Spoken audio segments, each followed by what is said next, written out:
Today on CityCast Denver, the mayor has unveiled his next big idea. But is his parking reform proposal going to be as controversial as it seems? Me and Bree and a great guest are rounding up the big stories of the week, from the parking debate to the RTD CEO's open disdain for our city. And the board just gave her a raise? We're talking it out and sharing our wins and fails of the week. Today is Friday, December 13th. I'm Paul Caroli, and here's what Denver's talking about.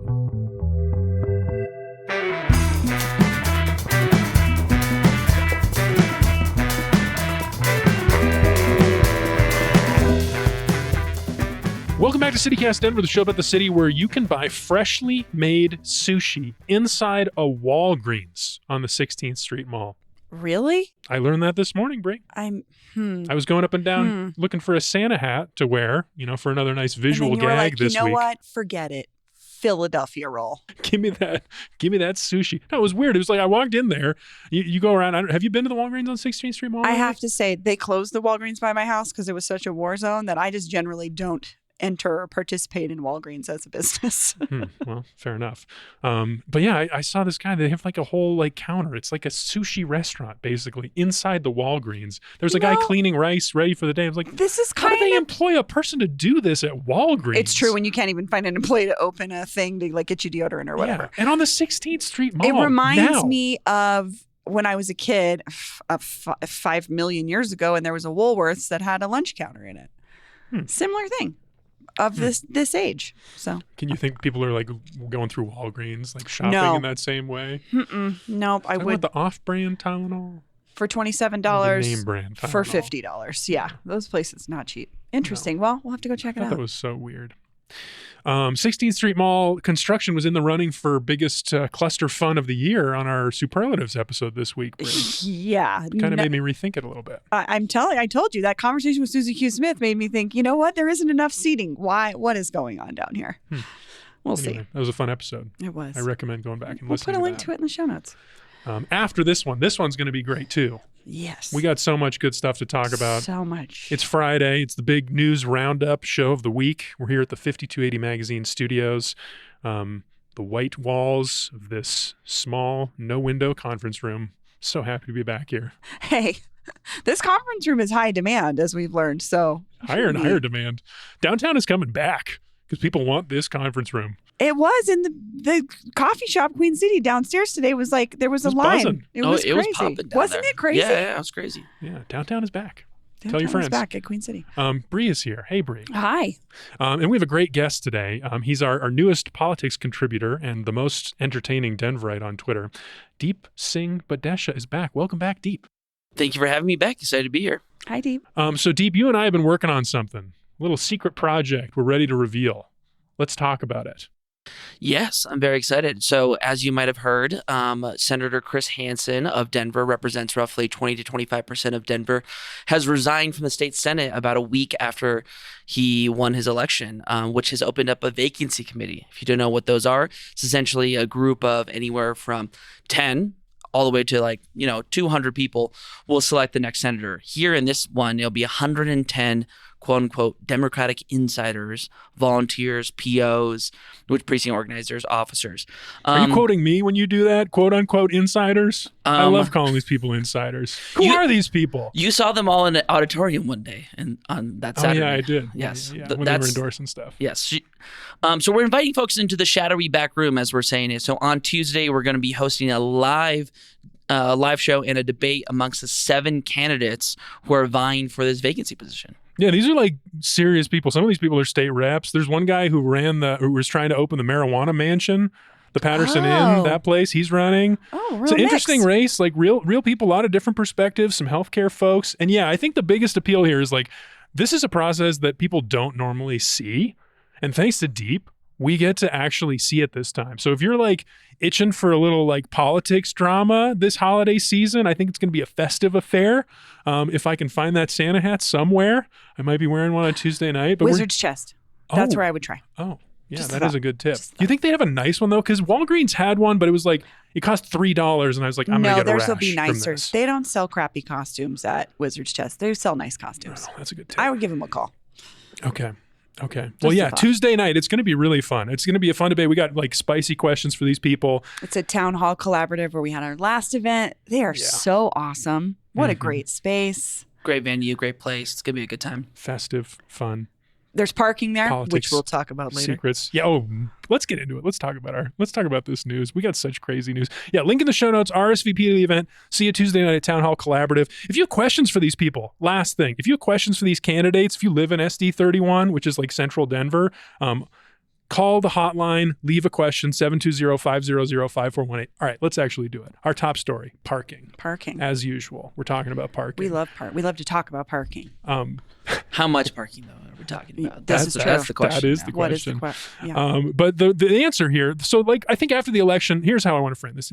After the election, Mayor Mike Johnston, he had this whole sales tax that he wanted to pass for affordable housing. It failed, and we were like, what's he going to do next? Turns out, parking. His big new idea that some city staffers have been working on is to abolish the minimum requirements for developers to build parking spaces in new buildings. Denverite reported that this week. That's where I saw it, at least.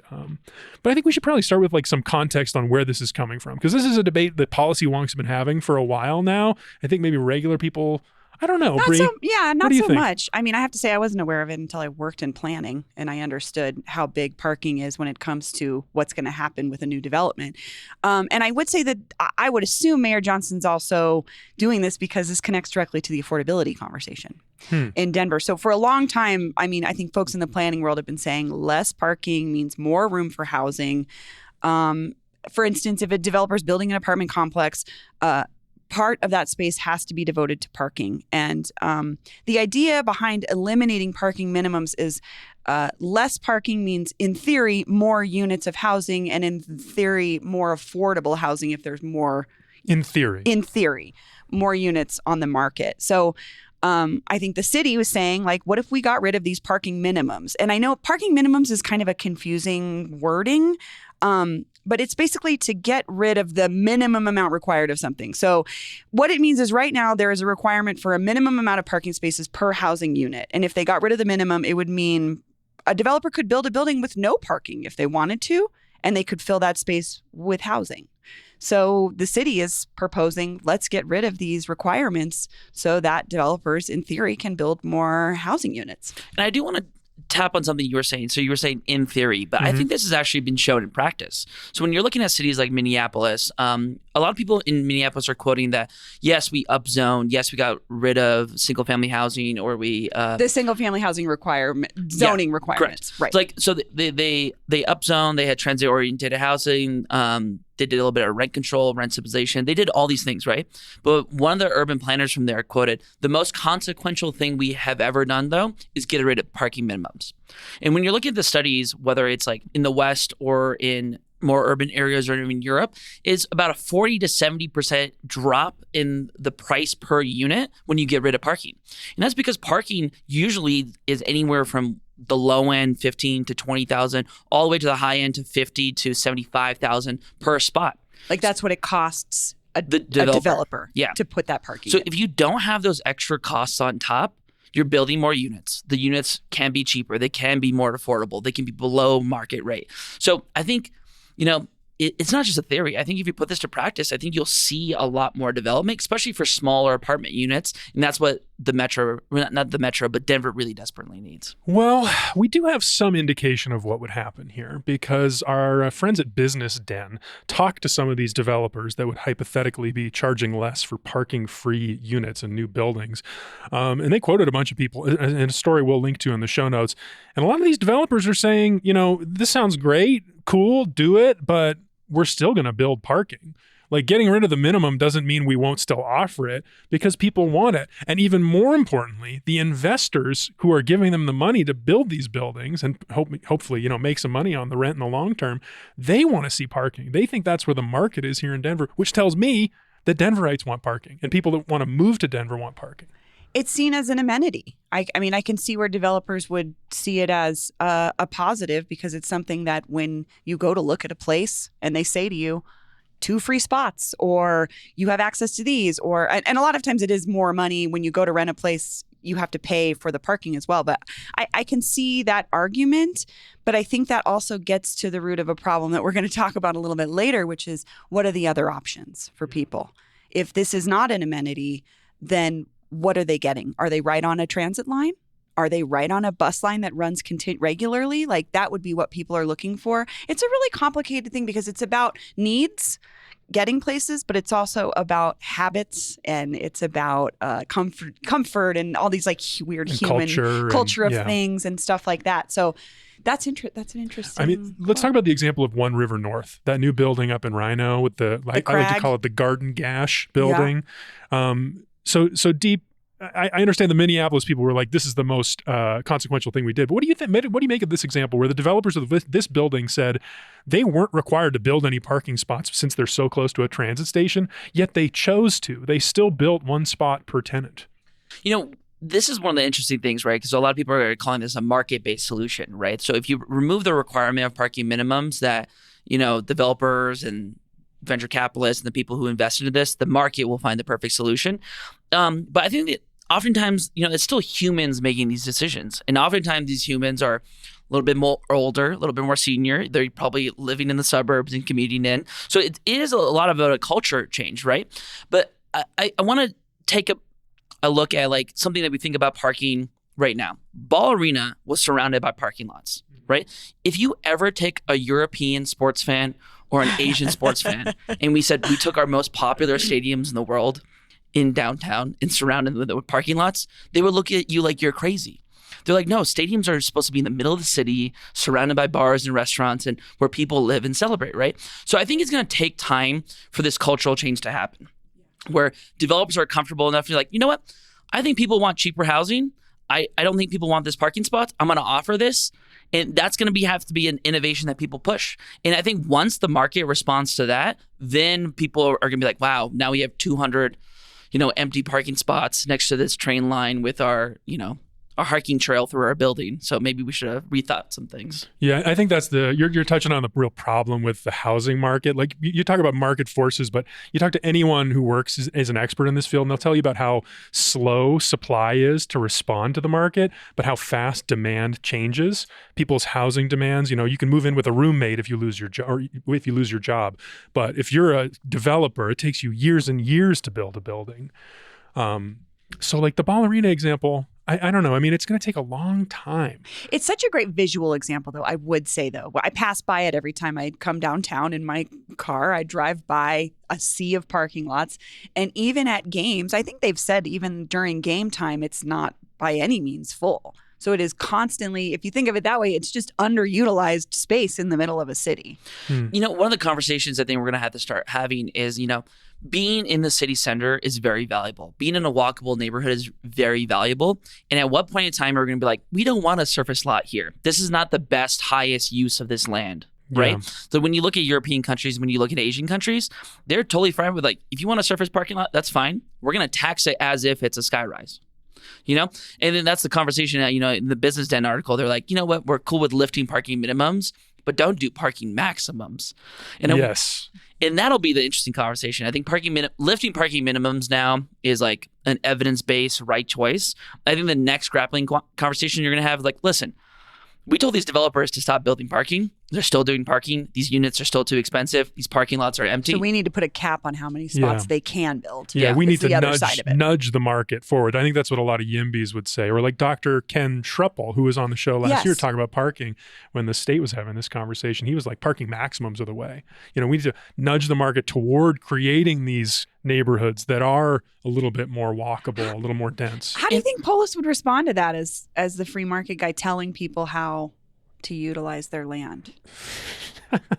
That gets to the crux of something that's big that he's working on. He wants to make denser neighborhoods, but he doesn't want to force anyone to do anything. I wonder. And we'll see in the winter. Yeah, you could do an interesting like land value tax, essentially, right? So like everyone is taxed sort of by like, where their land is located. And if it's a downtown surface parking lot, it's going to be taxed a lot more because that land is inherently more valuable than, let's say, all the way by RTD. Not RTD, DIA. That's just like empty parking lots over there.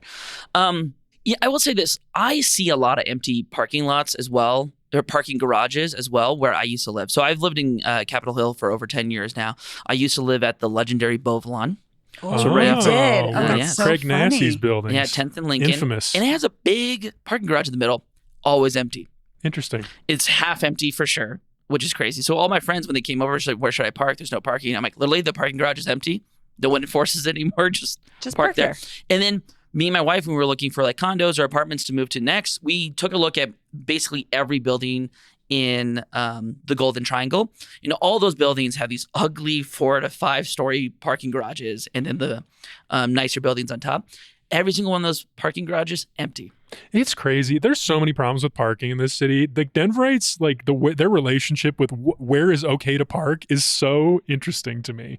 Like everyone wants to get that street parking space right in front of their destination. And the way we like manage the policies around this, like those spots are cheap. Like it's really quite cheap relative to other cities to park on the street. But the garages are super expensive and no one wants to park there. No one wants to put their car in the underground garage, and they're always empty. Yeah. It's so weird. I mean, I think it's part of that old school mentality of just like when we were less busy. We were a less busy city. Like I remember when I was going to the High Dive when it first opened in like 2004. And like after 6 p.m., Broadway was a ghost town. You could park in front of the High Dive if you wanted to. And it was just like, so that mentality I think has followed us. I still want that availability. And it is about habit change, and it is about looking at the future, and it is thinking about what do I want for my city. And I think you're talking about deep, like downtown, people want to be downtown. Well, people can't afford to live downtown as it stands. Would this change that? That might change people's minds a little bit. But at the moment, it's not an affordable place to live for the most part. Yeah. It's interesting. And, you know, there are neighborhoods in which you don't need a car. So me and my wife had only one car for our family, but we lived in Cap Hill. Yeah. So you could walk to like several grocery stores. We could walk to work. We could walk to fun. All our friends lived in the neighborhood. It was very easy. But I totally understand that if you're living somewhere else, like if you're living in Montbello or Green Valley Ranch, or if you're living on the more the southern and west sides of Denver, then of course you probably need a car to commute. You need a car to get to a grocery store. So maybe those areas will have more parking. But also it's not even just that, it's road safety. I mean, there's all of these components that come into play when we talk about why people drive. And like I live off of 2 major streets that I don't want to walk down. I could walk to a grocery store or carniceria if I wanted to, but I have to cross a major intersection across 6 lanes of traffic where people do not care about pedestrians. So there's really a lot, there's just so much more to just getting rid of parking than people will stop driving. It's just more complicated than that. But I can also see lawmakers saying somewhere has to start somewhere, right? And I think that's what the city's saying, because wasn't it last year that the state passed a parking minimums thing, but it was around transit corridors. Yeah, it got a little watered down. Yeah, it wasn't municipality wide or whatever. And the city is saying, okay, let's start with Denver and the whole city, no matter where. And I think it's a really interesting concept. I would be curious how there were some interesting quotes from city council in here. I think Darrell Watson was just like, people love to drive. Yeah, it didn't seem to me like he'd done the research on the policy, to be honest. It seems like he's heard from people and he's lived here, but he doesn't like when he digs in. I predict no drama over this, actually. Really? Normally parking stuff is going to be like big drama. I think parking minimums is going to be easy next year. They're going to pass it, no problem. I think the key quote is, I think Councilman Hines said this, right? We're not in a parking crisis. We're in a housing crisis. We're in a housing crisis, and we are in dire need of better transit, or at least transit that maybe serves more people. But perfect segue. I was going to say. Perfect segue. We're going to get to that after this short break, because there's been a development in one of our favorite ongoing stories.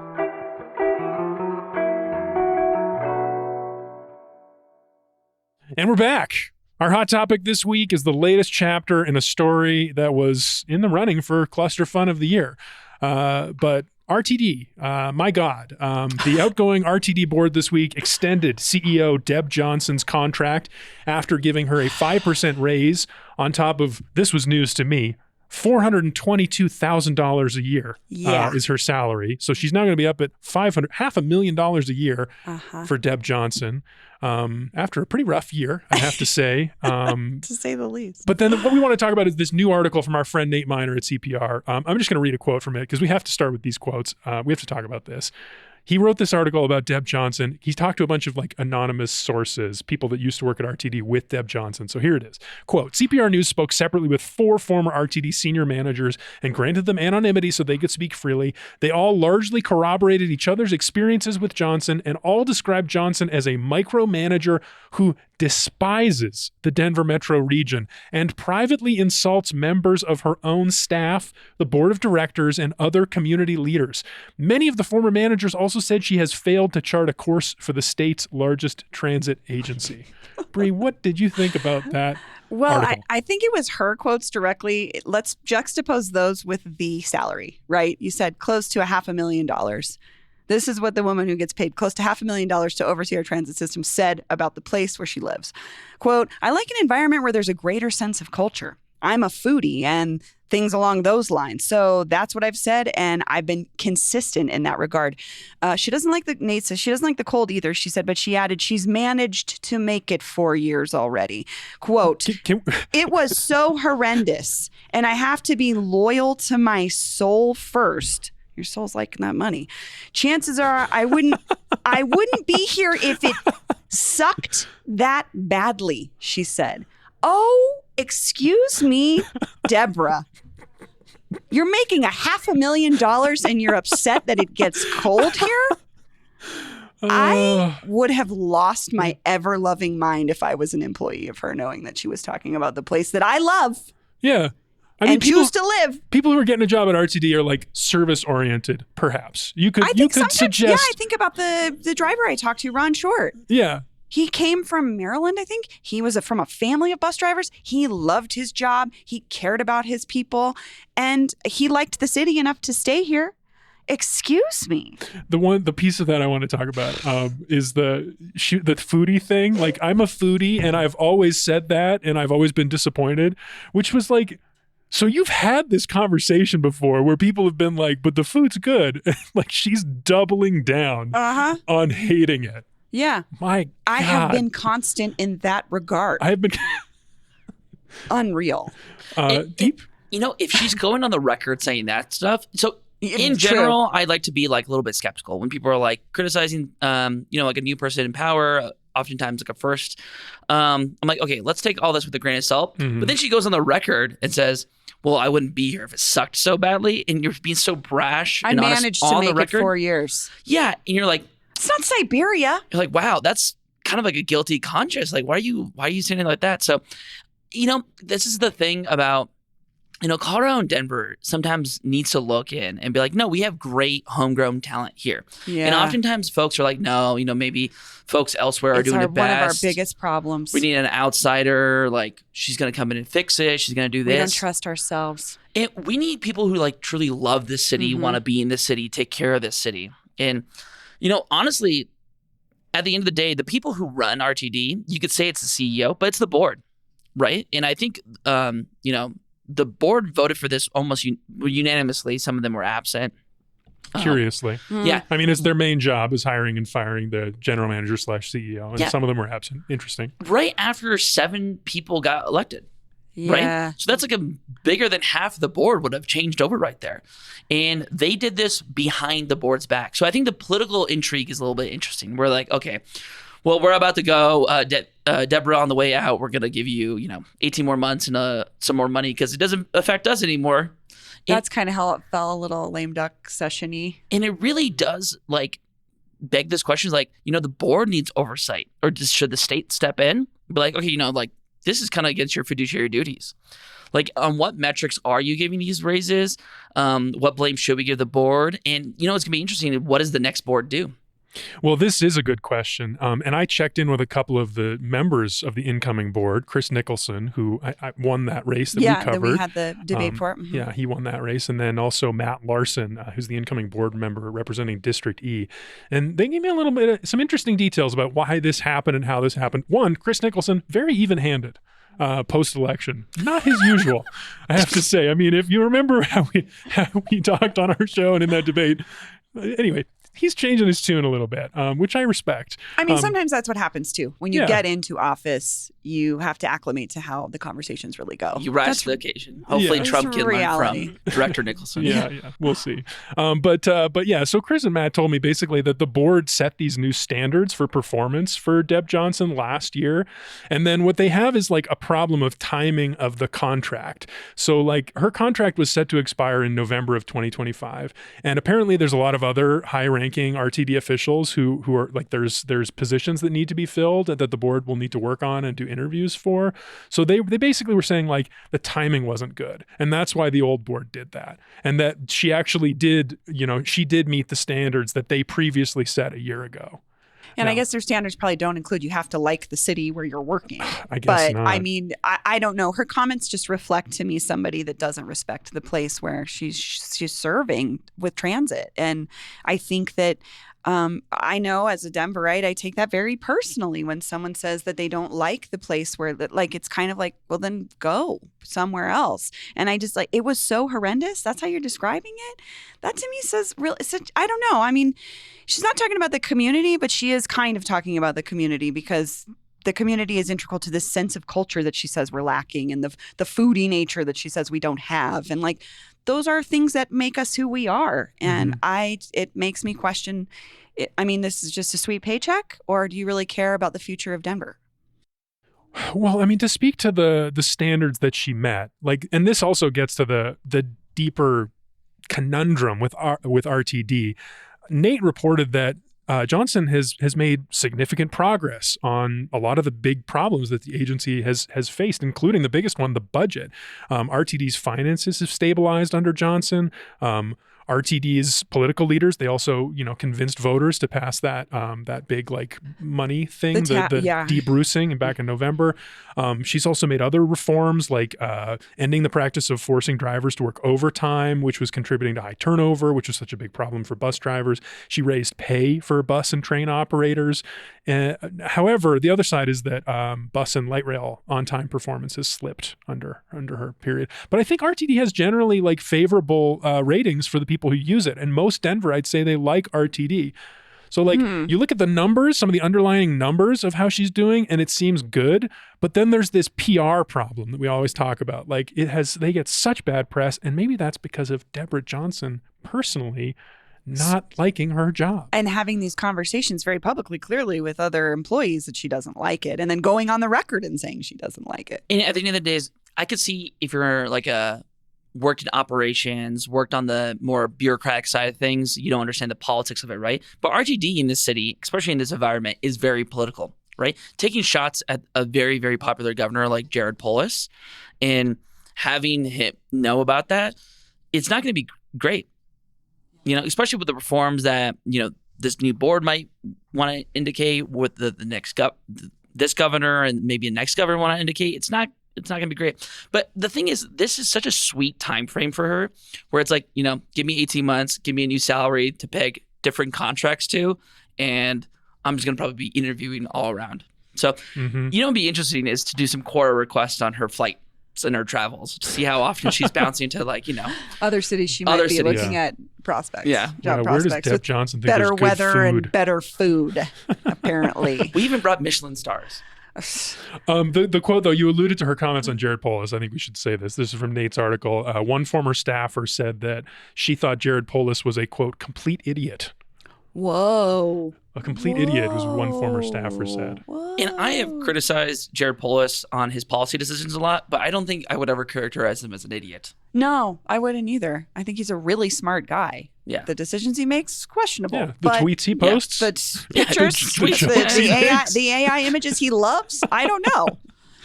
But yeah, and also like this is the governor who also is a very transit, like he loves transit. You should be working alongside him to make this service better across the state. Like this is where PR goes a long way, Paul, I think. I agree. Likability, you know how you can be likable? Just not saying mean stuff about the place where you're getting paid $500,000 to control their transit system. Maybe she wants the buses to be late so people don't have to come into the city. She's like, I'm trying to save you the trip. Yeah. She's like, listen, the food. There's nothing here for you. Oof. This Polis RTD relationship, I think we were already watching because he made this big reform effort last winter. But I mean, we've been hearing rumblings about another big reform effort. And I mean, Matt Frommer from Sweep, who you talked to earlier this week about the governor's big transportation vision, he and I were chatting. He suggested that, they look at the Southwest region at Sweep. So he was like, in Utah, they have a board for their transit agency where it's like a very small number of people and they're all well paid and they're experts. Our board, they get $12,000 a year or something, and there's 15 of them, and it's all part-time. There's other ways to do this. There's other ways to organize the governance. And I suspect that we're going to see a really big fight around this, and the governor's going to lead it. I mean, that could be an interesting turn. She called him turn. A complete idiot. Rude. Yeah. Rude. Any other thoughts on RTD going into the holidays here? Again, media training? I don't know. There's another article Take a in which vacation. I think this was pre-election Director-elect Nicholson, where he said he wants to claw power away from the CEO, right? He said the board actually by statute has a lot more power and can do a lot more oversight and can kind of, have departments report directly to the board instead. I wonder if that's going to be a new thing that they do, right? I think you had 7 people sign that. People kind of the Rider Manifesto, the RTD Manifesto. And that'll be interesting if this like new tension arises between the board and the CEO, and who ultimately maybe voters blame, the legislator blames for RTD's failures. Well, we'll be watching it. We'd love to hear from you all. Yeah. If you have any thoughts about Deborah Johnson or what to do with RTD, I'd love to hear. What you'd like to see or hear from someone who's running RTD? Definitely. Definitely. Call in. Let us know what you think on the Why Is My Bus Late hotline. That number is 720-500-5418. Give us a voicemail, send us a text, leave us your name and neighborhood. We'll talk about it on the show. 720-500-5418. We're going to do one more break, and then we're going to come back, and we're going to do wins and fails.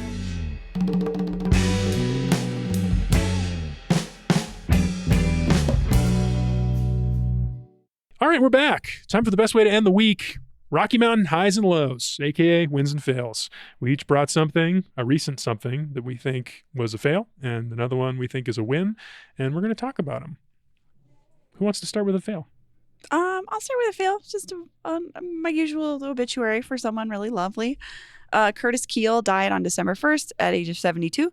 He was a staple in my neighborhood. He walked around with his goats. And he started the Lowell Street Community Garden in 1997 and was sort of the steward of that garden. And just a lovely person. It was really sweet. I didn't know him personally, but I guess he was a big fan of wearing tie-dye. So people dressed up in tie-dye shirts and walked around with his goats to sort of commemorate him. But it's just one of those figures that makes your neighborhood feel like a small town in a cool way. And it sounds like he really connected and touched a lot of people in the Barnum neighborhood. And it sounds like they're going to continue on his legacy with the garden in particular.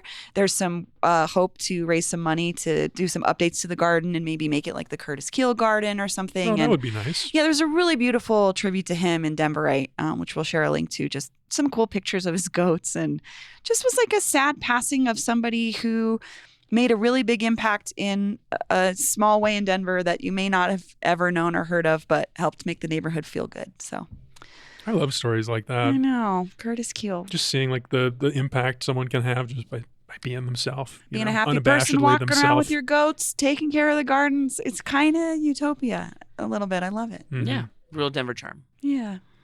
Deep, you want to give us your fail? Yeah, my fail is kind of, I don't want to say generic, but everyone felt it, I think, is when we lost against the Wizards. I know. Of all people, the Nuggets. Who had lost like 16 games in a row and then they beat us. I think they were like, they had lost like, they were 3-18 or something. And the Wizards are where players get sent to kind of be in purgatory. Yeah. I mean, Jordan Poole went off that night, but here's the thing. Jokic put up 56 points and 16 rebounds, and we still couldn't beat the Wizards. That's an unfortunate narrative for the Nuggets. Yeah, and it just, looking at it, I know, like, Aaron Gordon wasn't there, Jamal wasn't playing, but still, looking at that, you're like, damn. Nobody else could step up? I don't think we're going to make it to the playoffs, guys. Yeah. And that just kind of stings a little bit. We can't be leaning on Jokic that much. Poor guy. Yeah. He's like, I literally can't carry this whole game. I only carried half of it. Could the 12 rest of you carry the last 30 minutes, please? Not that he would ever say that, but what do they need? What's wrong with these Nuggets? Do they need to make a trade or something? Is it a salary cap problem? Are they in a crunch? Did we lose some good people? I don't know. That's a good question. I feel like anything I say is about to get roasted in terms of what we need Westbrook to step it up. Let's do that. We paid some money over there. One of those big promises. Yeah. I heard Bruce Brown is still wearing cowboy hats. Oh yeah, Bruce Brown. Really? Bruce Brown really misses us, and we miss him. I wish we could have Brucey B back. Oh, so great. I don't know if he's good. He's a morale guy. Yeah. It's a big, important guy on the team. All right, Nuggets get the fail this week. Too bad about that. My fail comes to us from national politics. Sorry to bring this up for people who are still trying to ignore this whole situation, but at DOGE, the Department of Government Efficiency, also Elon, known as Doge. Also known as Doge, the non-government pseudo-official agency of whatever. Elon and Vivek Ramaswamy are doing this, and they had a tweet that, like, it was very odd that this came up. So they were like, America once prided itself in building great projects. Now, those projects are hampered by bureaucracy and overregulation. Example number 1, it will have taken almost 25 years to permit and construct the Gross Reservoir Expansion Project in Colorado, expected to be completed in 2027. Shots fired at Colorado? Not just Colorado, but that is a Denver water project. If people are not familiar with what Denver Water has been working on, they are expanding the Gross Reservoir, which is just outside of Boulder. It's a project that, like, the Doge people are right. It's been long running, but the reason why it's long running, they might call it bureaucracy and overregulation, but the actual reason is environmental activists who have been working very hard to slow it down because of the impact on the environment around this reservoir of expanding a reservoir. I don't think I need to explain that. It's pretty obvious why that would have an effect on the environment. But anyway, again, not overregulation, because a federal judge ruled back in October in favor of the activists that the plan to expand this reservoir violates the Clean Water Act and should never have been approved in the first place. Should never have been considered. Gosh. So now this judge has ordered Denver Water to negotiate with the activists on a mitigation plan as they continue the expansion. Why is Elon even talking about Yeah, us? here's the thing. Like, I think people have some real, problems with the inefficiency of government, right? Like, my mom has entered retirement age. We've been working with Social Security to get my father's benefits who had passed away, and Medicare. Oh my God, that's an ordeal. It is an ordeal. Like, it is so hard to get the help she needs. It's so hard to be in the Medicare process, right? There's a lot of things that are inefficient about government, right? And when regular people think about that, that's what they're thinking about, right? This bureaucracy that doesn't work for them. They're not thinking about, we're protecting our trying to protect the environment. We're protecting our clean air and our clean water too much. We need to pollute it faster, right? I don't think that's what people are thinking about when they think about government efficiency. In this department and Elon Musk and Vivek Ramaswamy, they have the opportunity to do the right thing, which is, clear, some gross negligent spending that probably does exist. But instead, I think what they're going to do is line the pockets of corporations and pollute our environment. I think so too. I think you're exactly right. I think overregulation and bureaucracy, overregulation is in the eye of the beholder. Everyone has their own idea of what is wrong with government. That's like what politics is. And it's just when you talk about bureaucracy and overregulation as the problem, you're just sidestepping the actual policy disagreements that are well-known and well-trod ground, and you're running away from the argument. And so when you actually start picking out examples and digging into them, it's like, oh yeah, this has actually been an issue in Colorado that has been debated in court, that activists are fighting, that people, it's the system is working on this one, I would have to say. Yeah. And I bet for all the other examples they have, it's the same situation. But it's also it's a tweet too. And this is where we've come to with discourse. That's It's true. it's hard to even, it's like the context collapse problem. Yeah. I was, you saw Governor Polis doing this as well. And you saw, congressional folks doing this. Folks now, if they want something fixed in the government, just at Doge, at Elon Musk, at Vivek Ramaswamy, please fix this. And I'm just... I never would have saw that coming in 2008 when I signed up for Twitter. I'm like, this is how we change government now? I'm like, which is like, people are like, oh, get with the times. It's like a better way to react with people. I'm like, is it Is though? it though? Is it? No, it's cutting out a lot of the context. Yeah. Yeah. All right, let's move on to wins. We'll talk about some fun stuff here. I'll start. I've got a win. It's a transit win, I think. I just got back from Japan where the transit system is famously great. One of the things that's great about it is all you have to do to pay to get on the train is tap your phone. I had my transit card in my Apple Wallet. Just tap it right there on the turnstile, walk in, can reload it with as much cash as I want anytime. It's very easy. Never had to think about a card or anything. And it turns out when I came home, I was greeted to the news that we'll soon be able to do the same thing here in Denver. CPR, our friend Nate Miner, again, reported that RTD is going to debut a new credit debit card tap-to-pay system in 2025. Finally, 2025. Yeah, 2025. I've been able to do this at the gas station, at Starbucks, at Target. Finally. Yeah. But it's nice, though. I mean, dealing with that RTD app was like, it wasn't horrible, but it wasn't great. It crashed sometimes when I was trying to reload money on it, and I shouldn't have to do that anyway. Well, this gets to that ease of getting people to do something and change a habit. The easier it is, the more likely they are to do it. This is a great way to get more people to use RTD. Is like, well, you just tap your phone. You don't have to go to a kiosk and buy a ticket, figure out which ticket you're supposed to buy and where you're going and what zone you're in or how, you know what I mean? Like all those things, you can just go and tap it. Yeah. Yeah, it's going to be great. Apparently, they have the technology to do this for 3 years or something, Don't which is tell us also that, crazy. Paul. We don't have to talk about that part. Don't tell us Where's that. Doge when you need it? I know. Get Doge. At Doge. We need the Denver Doge. Let's just start adding Doge for RTD problems. Denver Doge. Deep, you want to go next? Yes. So mine's a little bit about a national thing as well, but relates to local things, is the FTC chair in Queen, Lena Khan, has successfully blocked the Albertsons and Kroger merger. So Kroger is King Soopers and City Mark. So it's huge. I mean, like a lot of consumers probably don't follow antitrust lawsuits. They probably don't. But they pay for groceries. They pay for groceries. Or they work at the grocery store. Correct. And one of the things that we've seen is grocery prices go up and wages and salaries go down when you have a consolidation of grocery stores, right? So blocking this is huge. And the way this relates to Colorado is that our Attorney General, Phil Weiser, was also working on a very similar case to block the Albertsons and Kroger merger as well. And, it's these wins that you often don't make the front page of things that do actually lower the cost of things, right?